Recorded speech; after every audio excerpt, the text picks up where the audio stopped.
Hello, everybody. This is Josh with Josh's Water Jobs podcast, diving into water and sanitation careers. And today we're lucky to be with Deepesh Jain, who is currently in Sierra Leone. And so we're very happy to have him here today. And so, Deepesh, would you like to introduce yourself in a few words, please? Thank you. Thank you, George. Thank you for this opportunity where I will get to speak to you and share. As you said, my name is Deepesh. I'm currently in Sierra Leone working with MSF as a Water and manager in construction of a hospital. I'm from India. I'm a civil engineer and I have a master's in water policy and governance. So, yeah, that's about me. Okay, great. Thanks a lot. So one question that I'm asking all our interviewees, both senior and junior, is, is there a specific body of water that you identify with, and tell us why it's meaningful to you? Hmm. I think uh, there is one water body I really relate to. It's a drain. It used to be a rainwater drain in 1970s and 80s. It's just half a kilometer from my home. As a kid, I saw it getting converted from a rainwater drain to a sewage drain. And today it's just a big, big sewage drain, which is 10 or 15-meter apart. As a kid, when I used to come back from school on the school bus, I used to see these big machines taking out plastic from it, and day by day it's increasing. So that's the water body which actually I relate to, and it influenced me to change and be part of this sector and maybe stop other drains and river bodies from getting contaminated. Thanks, Deepesh. That's a great answer. It's very, very close to home. And that actually leads perfectly into my next question is about what is it that inspired you to pursue a career in water and sanitation? I think it's a combination of multiple inspiration and aspirations. As I told you, one reason was this water body, but that was more in the subconscious mind, along with other issues I had in my neighborhood. But while I was doing civil engineering, I realized, like a lot of other people, that I did not want to be on the side building big roads, big buildings, big dams. No, I was not able to see myself there, and I ended up being a design engineer for canals, for drainages, and there I realized that the design we were doing, it was not reaching on the site, it was not getting implemented. So there was some problem somewhere, and when I did a little bit of research, I reached and I found out about this course, which was in Tata Institute of Social Sciences, Mumbai, and where I could study water policy and governance. And there the journey began, and it's still going stronger, and I feel stronger and stronger to be in water and sanitation every day. Mhm. So can you tell us about your current role? You're in Sierra Leone, and what were the steps that you took to arrive at that job? Like, how did you find out about the position?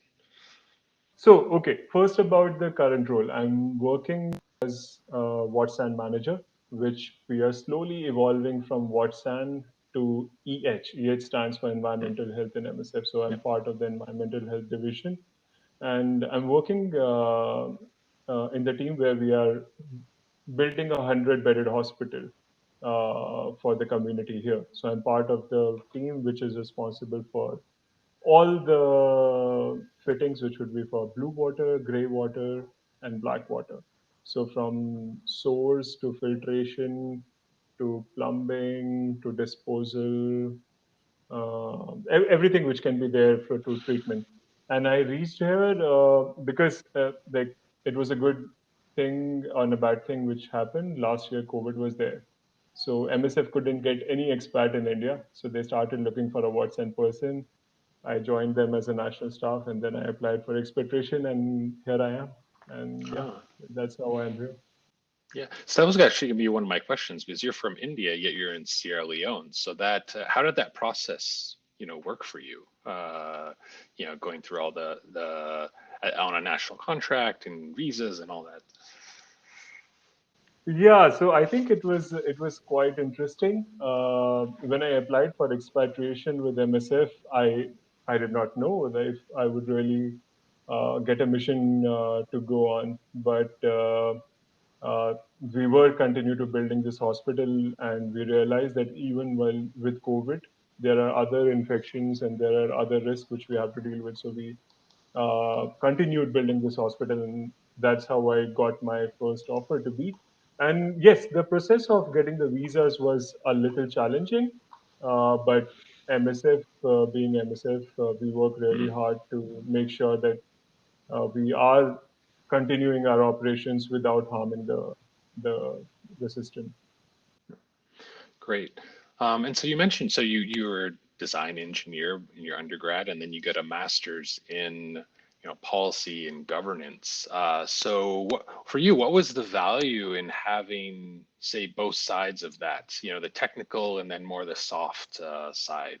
So I think it was more of an a choice I've made after my own analysis.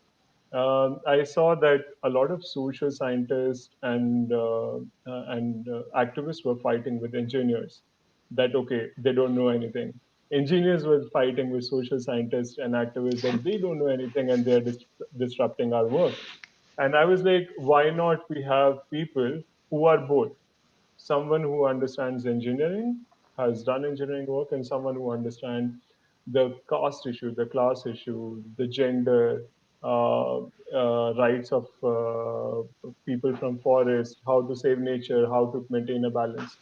And there, like this is how I'm trying to build a USP for myself, that I'm from both the worlds, and I can find solutions which both the parties agree to.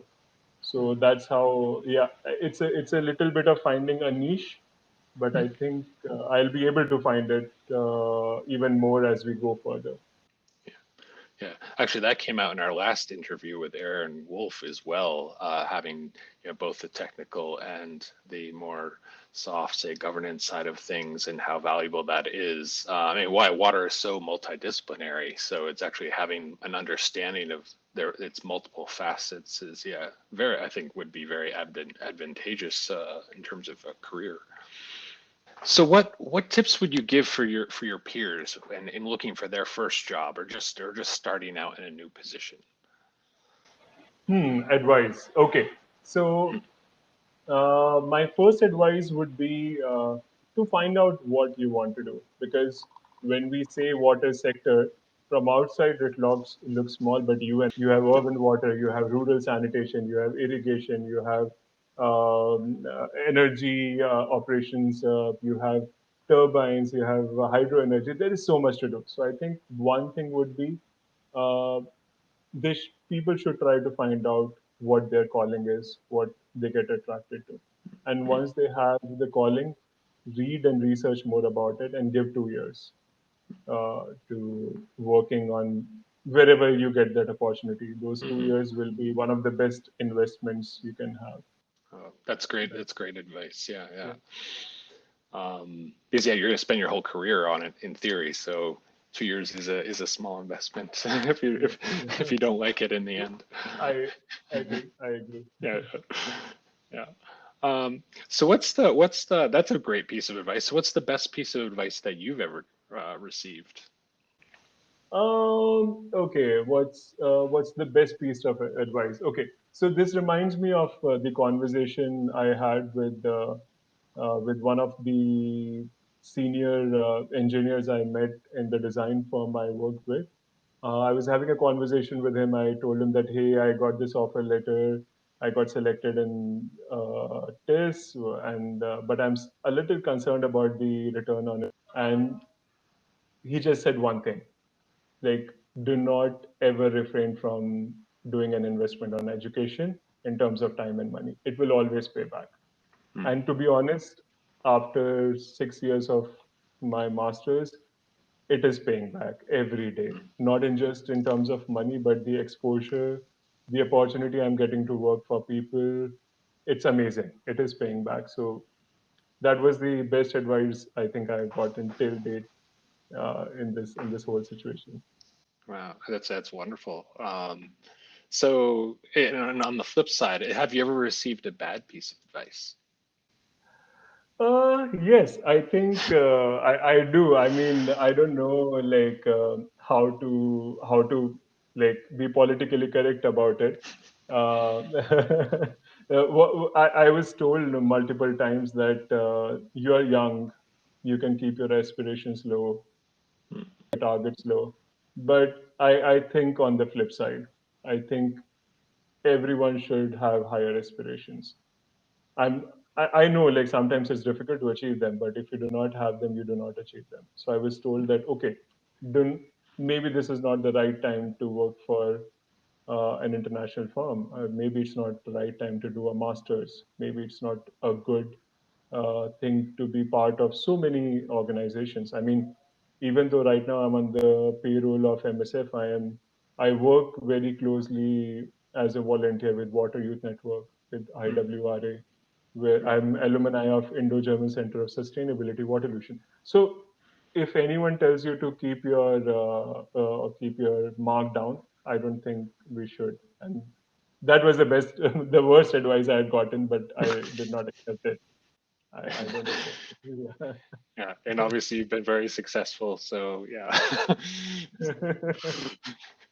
Um, so and speaking of like challenges, what's the biggest challenge that you faced in your water career so far, and how were you able to overcome it? I would answer the second question first. Will I be able to overcome this challenge? No, I'm sorry, I'm being a little dramatic, but this challenge is like right now, in especially in context of India and other developing countries in Asia, uh, this wave of water and sanitation intervention has come in last 10 years. Before that, it was quite slow.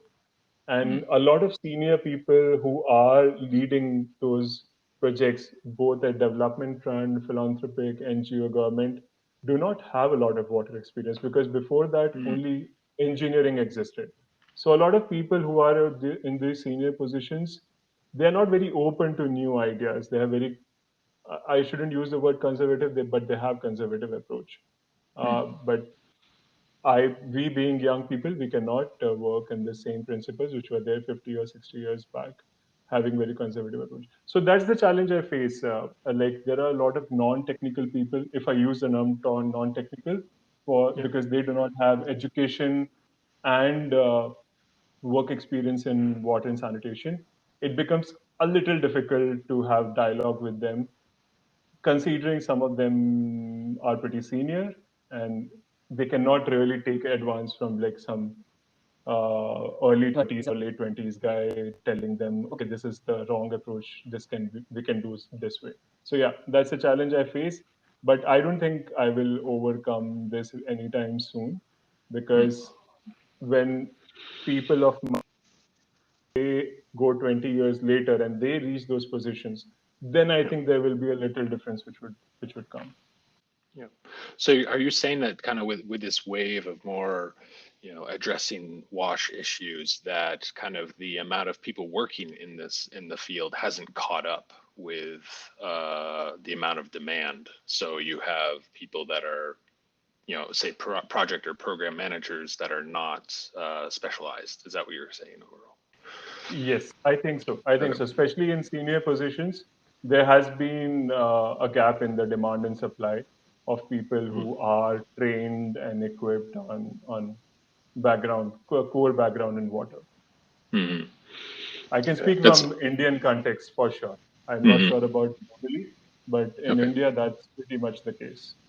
Okay. No, it's interesting because there's like, especially right now with COVID, there's been a lot of demand on wash jobs, and I see that a lot of organizations are some are struggling to find people, and so it seems like, yeah, that demand hasn't caught up yet. The supply hasn't Yes, caught up with the demand. yes, So interesting, especially for the website. It's interesting to know, to hear some anecdotes around that. yes, Um, yes, yes. so you're a young professional. What are you looking forward to most in terms of embarking on your career, in terms of looking forward in your future? I think this has been like a kind of dream, open eye dream I've been seeing for like every day it's getting stronger and stronger. to design the policies. I think because I've had a very varied background, because in water and sanitation, you do not get a long-term project. You work for 1 year and then you shift to Yeah. other. So I worked in very different contexts, in very different fields. Now I think it's very easy for me to visualize the policies and analyze them, how to rectify them. So I think I look forward to that day when I can influence the policies which I feel can be upgraded for good. Hmm. Wonderful. Uh, yeah, yeah. Yeah. Um, so in you mentioned already that you're engaged in both the Water Youth Network, and you're Yeah, kind of yeah. here on behalf of the Water Youth Network as representing them. But you're also a World Water Envoy with IWRA, the International Water Resources Association, for the World Water Congress that's coming up. So can you tell us, like, so why are you engaged with these, say, youth initiatives, and what benefit do they bring to young professionals? Okay, so I think it brings, if I talk in terms of what I receive, I think I receive everything which I don't receive outside.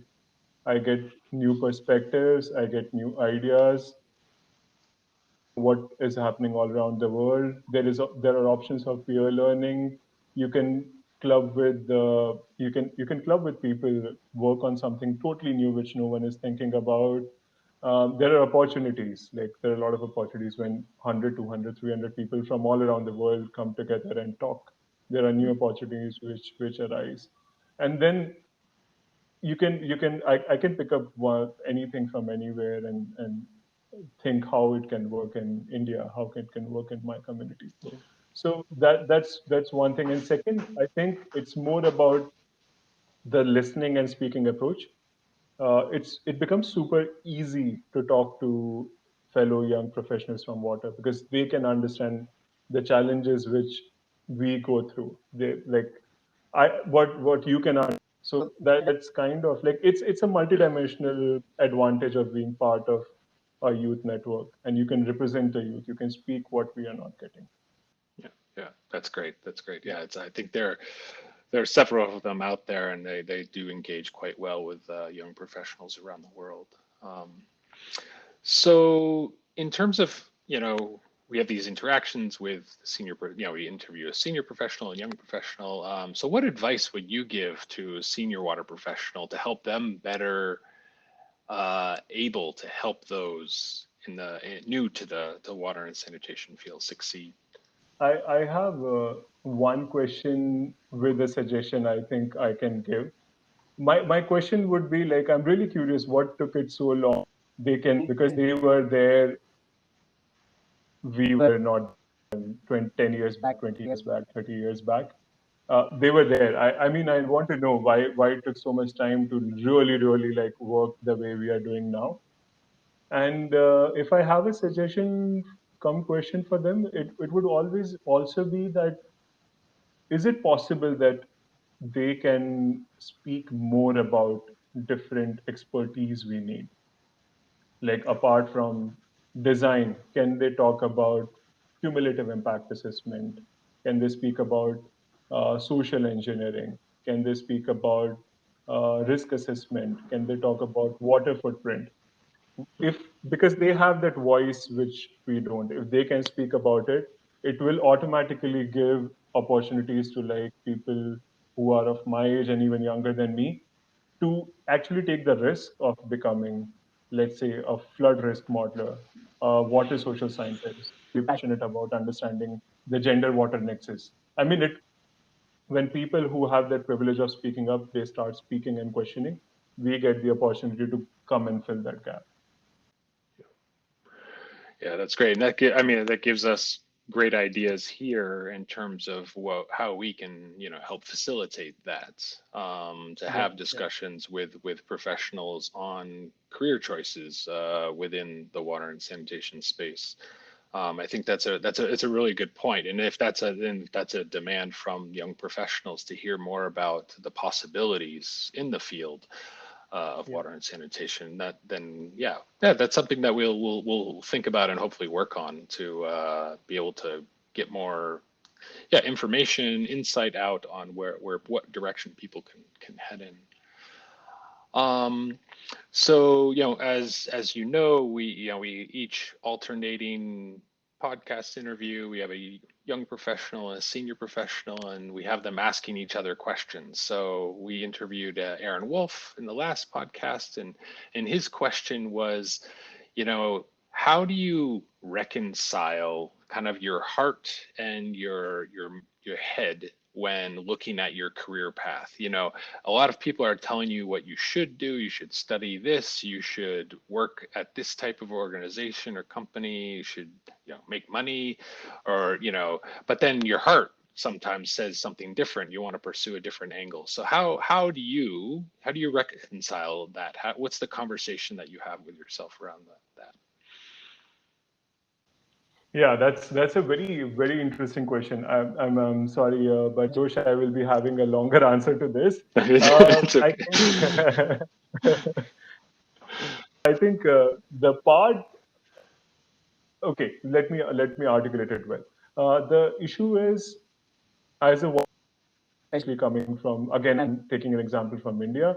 Coming from India, you do not have a lot of choices, because there is the development of sector is happening very slowly.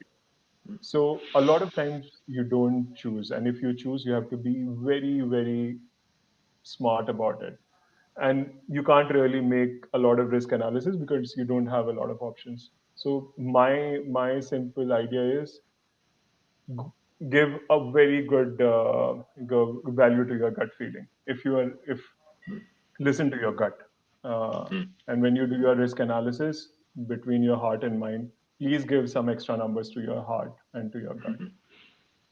So, I mean, if you're evaluating which is a good field, which is a good field for education, which is a good organization to be with, a money-making organization, or to be with a humanitarian organization, do your risk analysis, but also listen to your heart. I mean, to be honest, when I started working with Suez in 2015, I was getting paid much lesser than what I expected in a city like Mumbai, where prices are super high. But honestly, working on a slum rehabilitation water supply project, which is funded by government, the government is the client, and you get to see the changing water supply of 125,000 people.